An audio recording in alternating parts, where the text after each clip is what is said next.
Esta noche el Instituto Cultural Peruano Norteamericano se complace en presentar el catálogo Imágenes de Guerra de Manuel Arrea Hernández 2004-2011, publicación que surge como producto o consecuencia de la muestra individual Imágenes de Guerra 3, realizado justamente el año pasado, entre los meses de septiembre y octubre, en la Galería Juan Pardo Feren del INTA de Lima. Esta publicación constituye pues, un importante documento, puesto que reúne información tanto escrita como visual de los tres proyectos que integraron, conformaron Imágenes de Guerra, que culminó justamente culminaría con la tesis de licenciatura de Manuel. Para el INTA, como siempre, es de nuestro mayor placer y sobre todo nuestra mayor importancia el reconocer, digamos, trabajos de esta naturaleza, puesto que además de brindar el apoyo a la creación artística, a la creación visual, también nos permite generar este tipo de documentos que ya prácticamente se ha hecho, digamos, característico como una línea editorial de nuestra dirección y por tanto de nuestra institución. Por ello queremos agradecerle esta oportunidad a Manuel y bueno, mi agradecimiento en nombre del presidente del Consejo Directivo, el señor Fernando Kruger Espantoso, y de Fernando Torres, gerente cultural. Esta noche nos acompañan como miembros de la mesa a Johanna Hamann, Marta Cisneros, Manuel Munive, a quienes también quiero agradecerles por su presencia. A continuación vamos a proceder con la presentación de cada uno de ellos. Empezaremos con Johanna Hamann en primer lugar, seguido por Marta Cisneros, y cerrará la presentación de Manuel Munive. Antes de cederles los micrófonos, voy a leer brevemente una breve sinopsis de cada uno de ellos para quienes no saben quiénes son, ¿no? Johanna Hamann es escultora, licenciada en Artes Plásticas, con mención en Escultura por la Facultad de Arte de la Pontificia Universidad Católica del Perú, en 1985. En el año 2005 alcanza el grado de Magíster en Humanidades, título otorgado por dicha casa de estudios. En el año 2011 obtiene el grado de doctora en Espacio Público y Regeneración Urbana, Teoría y Conservación del Patrimonio, título otorgado por la Universidad de Barcelona. Actualmente es docente principal en la especialidad de Escultura en la Facultad de Arte de la PUC y ha sido ponente en países como España y Portugal. Marta Cisneros también es escultora, licenciada en Artes Plásticas con mención en Escultura por la Facultad de Arte de la PUC. Es profesora principal en el Departamento Académico de Arte de esa misma casa de estudios y actualmente cursa la maestría de Historia del Arte Peruano y Latinoamericano en la Escuela de Posgrado de la Universidad Nacional Mayor de San Marcos. Manuel Munive es curador y crítico de arte, egresado de la Escuela de Arte de la Universidad Nacional Mayor de San Marcos. Ha investigado la escena cultural y artística con énfasis en el arte peruano contemporáneo. Entre sus proyectos destacan las curadurías presentadas en nuestra institución de los artistas Félix Oliva y Eduardo Moll, el taller 72 de grabado y la investigación acerca del retablo de Ayacuchano. Recientemente ha presentado el proyecto de exposición, es una antológica del artista Teodoro Núñez Ureta, desarrollada en la Galería Municipal o la Galería Metropolitana Pancho Fierro. Es miembro del Comité Editorial de la revista Illapa, del Instituto de Investigaciones Museológicas y Artísticas de la Universidad Ricardo Montt. Bueno, empezamos con la presentación. Buenas noches, gracias a Ligna por habernos invitado a esta presentación, que creo que en realidad no es que sea la presentación del catálogo en sí, sino es la culminación de una serie de esfuerzos que Manuel ha estado dando constantemente desde el momento en que él decidió y asumió ser artista.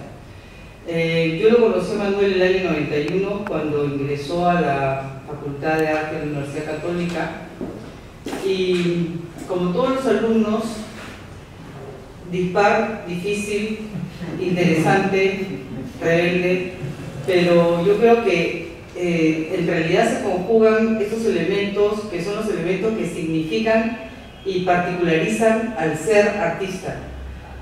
No queremos gente dócil, creo que eso no es lo que caracteriza a un artista, pero sí queremos gente como Manuel y que fue, o sea, que lo ha acompañado a lo largo de su proceso de formación, siempre con una curiosidad y con una capacidad explorativa para seguir sus intuiciones y para querer seguir buscando un lenguaje que lo particularizara como ser humano y que dijera algo que lo implique además dentro del contexto social y mundial en el cual él vive. No ha sido nunca una persona como artista separado de la realidad que vive. Ha trabajado desde esa realidad, pero más importante creo que ha sido también que de esa realidad, cuando él se ha abierto a implicarse en el contexto social y mundial, me refiero en el caso de la violencia como lo que detona estas 3 exposiciones que ahora están acá en este catálogo. Él ha partido de sí mismo, siendo consciente en su proceso creativo de que era una violencia también contra sí mismo. Entonces, esa violencia contra sí mismo y esta necesidad de transformarse y manifestarse, volviéndola una obra artística, un proyecto artístico, creo que es justamente el camino que nosotros debemos hacer como artistas. Y para mí es una felicidad ver a Manuel que esté en este camino. Muchas gracias.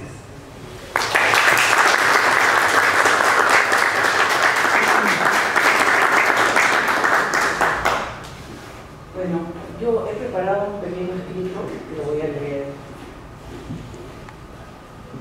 Esta publicación reúne el registro de las 3 exposiciones que Manuel ha hecho durante un lapso de tiempo que va del 2004 al 2011. Cada una de estas exposiciones se dio en un lugar y en un tiempo diferente. Por lo tanto, cada una tuvo un sentido distinto. La materia, la forma, recorre un espacio de una manera determinada. Y es en esa relación que construye su propio discurso. Pero sí, como tuvieron sus particularidades, estas exposiciones también tuvieron ejes comunes que las conectaron en el tiempo.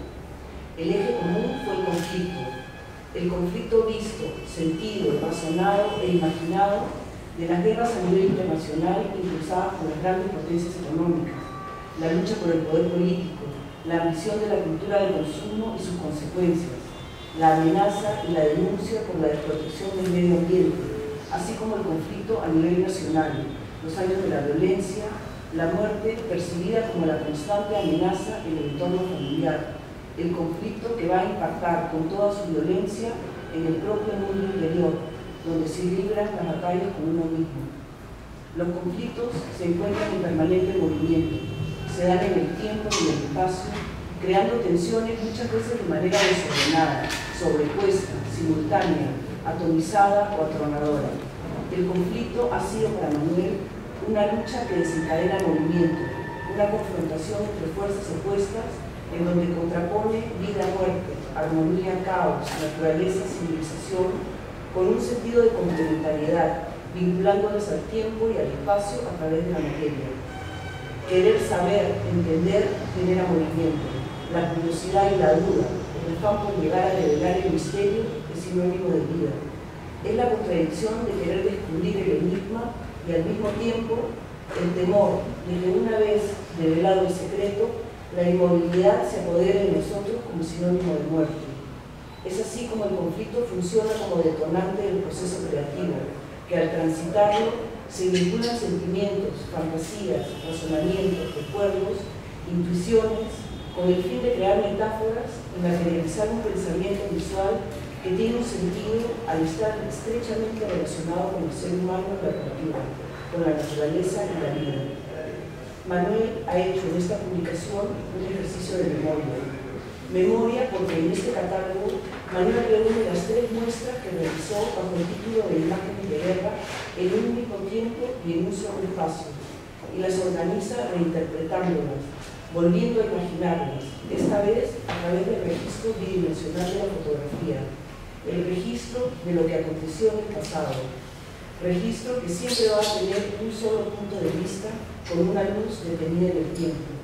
Esta vez no nos enfrentamos al espacio y a la materia en movimiento, desplazándose a través del tiempo, sino a una imagen, como nos lo dice el título título de este catálogo, a una imagen en donde debemos de imaginar el espacio sugerido y hay veces ausente, donde el movimiento se encuentra detenido, como anunciándonos una amenaza de muerte.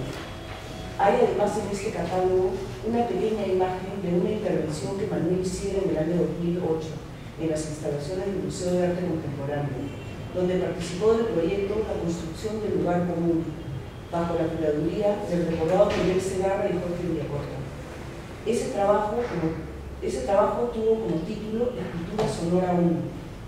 En esta intervención, Manuel cavó en la tierra un gran hueco con una profundidad de 4 metros más o menos y una circunferencia de 3 metros aproximadamente. Tiñó las paredes de negro y llenó el vacío con sonido. En este trabajo, más allá de los dispositivos lumínicos y el audio de Martín Jiménez Paz, se podían percibir varias lecturas y contraponer conceptos opuestos que repercutían en el observador de manera tal que se producía un conflicto interno. Manuel nos invitaba a experimentar situaciones en donde el vacío estaba vinculado a la ausencia, al oscuro, al misterio, mientras nosotros quedábamos parados en el límite entre la vida y la muerte. Una muerte que a su vez Manuel había llenado de sonido, para que así otra vez pudiera generarse la interminable cadena de movimiento en el tiempo que es la vida.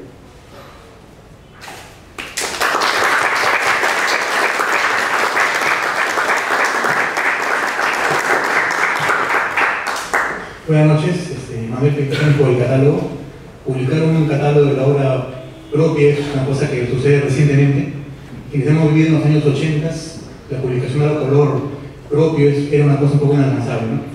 Gracias al libro por la invitación y sobre todo por su labor de ya 12 años por lo menos haciendo muestras que hacen que la carencia de museos en el Perú sea menos trágica, ¿no? Es fundamentalmente esa labor como ser museo de vez en cuando para muestras antológicas de varias épocas y tendencias, así como la bibliografía publicada, que creo que es un aporte que el tiempo va a saber valorar, ¿no? Yo tengo la manía de situar y clasificar a los artistas por tendencias, ¿no? Y siempre me pareció que la Facultad de Arte de la Católica, sobre todo el Departamento de Estructura, tenía la posibilidad de sorprenderme por la originalidad de sus aportes y sus resultados, ¿no? Yo creo que si uno hace una evaluación de los aportes de los últimos 20 y pico años, o si no, tal vez 30, uno puede realmente despacharse por la variedad de tendencias de los egresados de este departamento tan fructífero, ¿no? Yo publiqué hace un tiempo un pequeño esquema para clasificar a todos ustedes, a veces no encajan, ¿no? A veces hay cosas que no se escapan de la cuadrícula, pero creo que encontré básicamente. Primero quiero destacar el hecho de que el ensamblaje, que yo voy a la Música Católica del año 92 a todas, ya son 20 años, ¿no? Entonces sí me vi la fascinación que permitía el usar en una obra muchos materiales.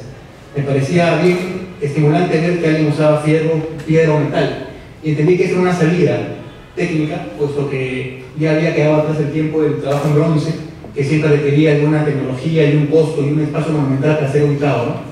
Pero la escultura, el ensamblaje es una salida muy pertinente para que los artistas jóvenes, además de una década en que el Perú se caía a pedazos, hacer una obra que tuvo un cuerpo orgánico hecho con materiales distintos tiene mucho que ver con los tiempos, ¿no?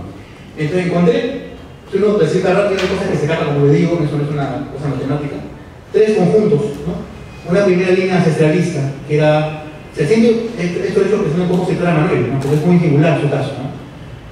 Una línea centralista compuesta obviamente por Lica y Sonia Prager, aunque también encontramos algunas fórmulas, algunas formas que se remiten a la cultura, como algunos tabernáculos hechos por Marta, por ejemplo. Una línea ancestral que trabajaba sobre todo en piedra y que evocaba el pasado precolombino, pero básicamente a partir de la arquitectura inca del siglo XV, ¿no? O sea, es curioso ver cómo la arquitectura contemporánea en el Perú trabajaba en torno a los vestigios de una arquitectura en ruinas, ¿no? Como el bloque pétreo nos permitía trabajar un negocio plástico escultórico. La otra línea es impresionista, la que me parece que Johanna es definitoria, incluso su obra marca hasta en la pintura. Hay uno cuando vea las muestras de fin de año encontraba en pintura también ecos del trabajo de la poética de Johanna.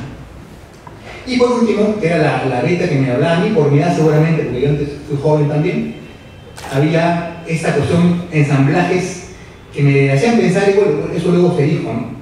Una cultura lúdica y irreverente, ¿no? Que si uno, sin ser muy riguroso, muy rígido, establece una cadena de obras, uno puede situar desde Rocío Rodrigo, María Gracia, Arno Orejuela, Claudia Salem, Arolo Giga, Aldo Chiroma, Joaquín Lieban, Alberto Patiño, Marcelo Guñas, Tenarelo y Timo. O sea, hay una cosa de humor, de juego, de alusión a la infancia más o menos irónica o entrañable en estos artistas, ¿no? Que hacían básicamente que cuando uno fuera a la muestra de escultores de Católica, esbozar una sonrisa siempre, ¿no? Porque había ese tipo de división, sobre todo ya en tiempos posteriores a la caída del Sendero, cuando la cosa como que empezaba a caminar otra vez, ¿no? Era durante Sendero. No, yo soy Pero ese trabajo claro, no, yo me refiero. Sí, pero me da miedo ahora para hablar más todavía de eso, porque eso no está programado, ¿no? Pero claro, justamente yo estudié esta carrera de historia del arte, que es en realidad como curador. Un curador que hace vive del talento ajeno. Eso es fundamental. Un curador vive del talento ajeno, eso lo tengo clarísimo. Eso mata la soberbia posible que pueda sonar, ¿no? Todo curador. Y yo me acuerdo que en televisión veía lo que decía por 80, yo acabé por el 88. Y estaba por hablar de Johan, de Jaime Romero, de Castilla Barén, de Toqueche, de Jaime Giga, o sea, 11 o 12 personas cuyas obras montadas ahora mismo así igual de vigentes. Entonces, la generación mía, que está compuesta por, bueno, por Betayán, Pepo León, ¿no? Toda esta gente, también miramos por ustedes, ¿no? La generación actual mira más a internet, ¿no? Es lo frágil también, ¿no? También lo tentador, ¿no? Pero en fin, eso fue mi justificación, efectivamente, ustedes son fundacionales de la... Además, disculpen, interrumpo, que se está pasando. No, lo que quería decir es que esa generación que hacía ese tipo de culturas como infantil, de rasgos infantiles, que también era una generación de rasgos infantiles, creció y se desarrolló en la época de Sendero. No produjeron en la época de Sendero, pero crecieron en la época de Sendero. Finalmente dieron eso. O sea, que es una contradicción, que es una cosa extraña. Claro, esa generación que camina, justamente, ¿no? Por eso podía verlos casi como yo en su lugar, ponía en su lugar, ¿no?